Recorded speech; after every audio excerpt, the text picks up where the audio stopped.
Yeah. I actually think that density, the density of the population would make sense here. Um, but I think because we're talking about civilizations, which is something that it's not really a demographic idea, it's a different kind of idea. Um, it's about it's about the whole sort of sweep of human history.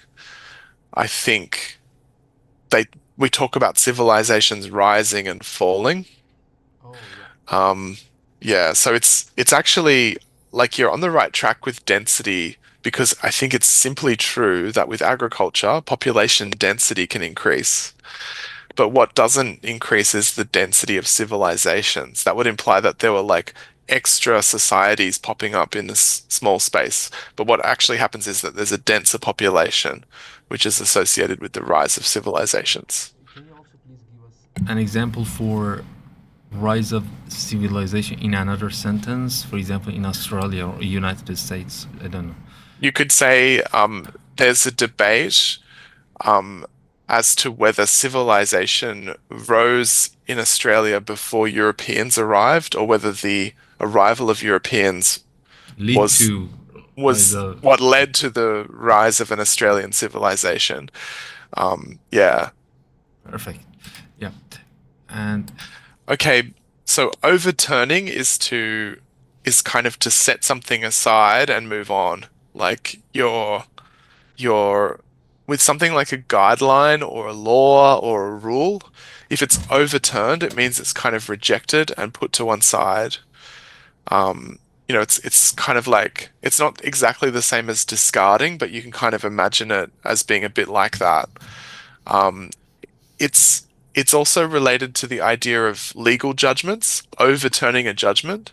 So, for example, a higher court might overturn a district court in many legal systems, and that's where that verb overturn so, probably most belongs. so Yeah, turn over. Is that what you? Yeah, you might say that the decisions you arrived at with your previous supervisor have been overturned by yeah. your new supervisor.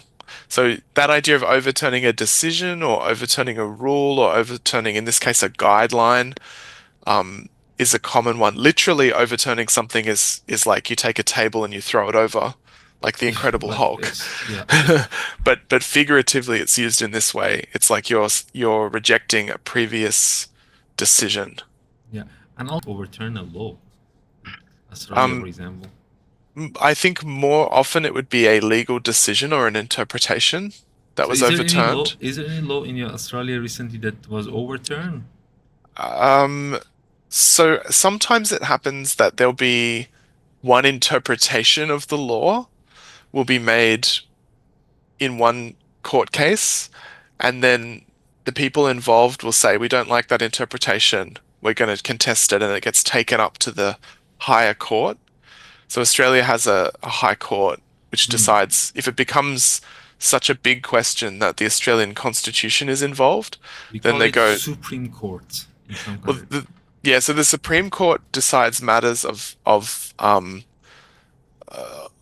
like higher matters of the law, and so a lot of things will go there. But if it then becomes a question of constitutional law, it goes to what's called the High Court.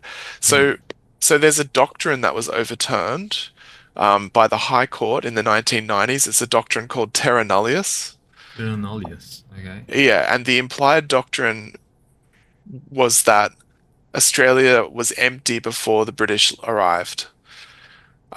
Legally empty, I mean. So a lot It of was dis not empty, I think. yeah, so a lot of Australian law depended on this idea, like property law, depended on this idea that there was no prior claim.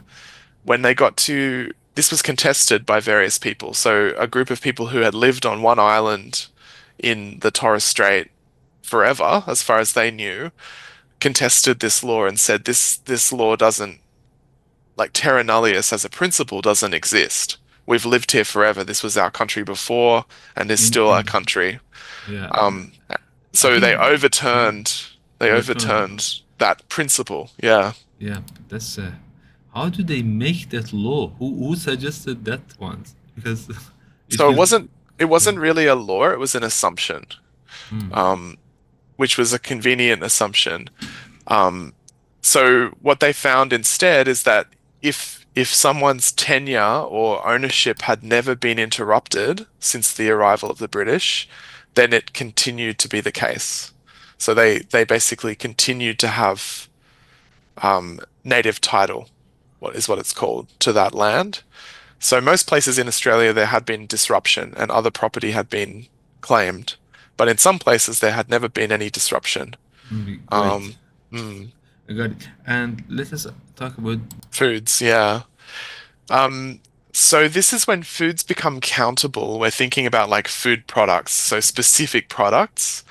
And when they're talking about locally sourced, they mean that they've either been grown nearby or they've been harvested nearby or they've been slaughtered nearby or something like that. So when they talk about sourcing food or foods, foods is like food products, specific food products.